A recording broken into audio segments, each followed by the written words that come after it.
डेरा गाजी खान से सफदर उड़ाना की रिपोर्ट के मुताबिक कमिश्नर डेरा गाजी खान मोहम्मद उस्मान अनवर सैलाब के इमदादी कामों की चेकिंग के लिए सरगर्म।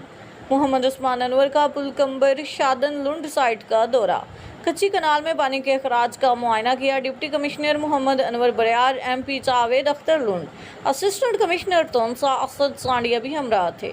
तमाम रिलीफ कैंप्स मुकम्मल तौर पर ऑपरेशनल किए जाएं। कमिश्नर मोहम्मद उस्मान अनवर ने कहा कि लोगों की आमद के पेश नज़र टेंटिंग का अमल मुकम्मल किया जाए। हर रिलीफ कैंप में अफरादी कुव्वत को मुतहरिक किया जाए। पानी उतरने पर इमदादी काम का अगला मरहला मुकम्मल किया जाए। लाइटिंग के लिए जनरेटर्स को फंक्शनल कर दिया जाए। कमिश्नर ने सीवर डिस्पेंसरी, गवर्नमेंट बॉयज़ स्कूल एमदानी, एलिमेंट्री स्कूल पराडन, शर्की की रिलीफ कैंप्स का भी दौरा किया। उन्होंने कहा कि रिलीफ कैंपों में सिविल डिफेंस के एहलकारों को भी तैनात किया जाए। मुतासरा इलाकों में 30 साल बाद पानी आया है। रेस्क्यू ऑपरेशन मुकम्मल कर लिया गया है। कोशिश की जा रही है कि सैलाबी इलाकों में वबा कम से कम फैले। अवाम मुश्किल हालात में सब्र का मुजाहिरा करें।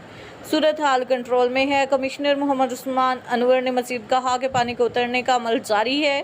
तमाम महकमों का अमला अलर्ट रहेगा। हम सैलाब ज़दगान को घर जैसा माहौल फराहम कर रहे हैं। सरकारी मेहमानों को हर मुमकिन सहूलियात फराहम करने का अमल जारी रखा जाएगा।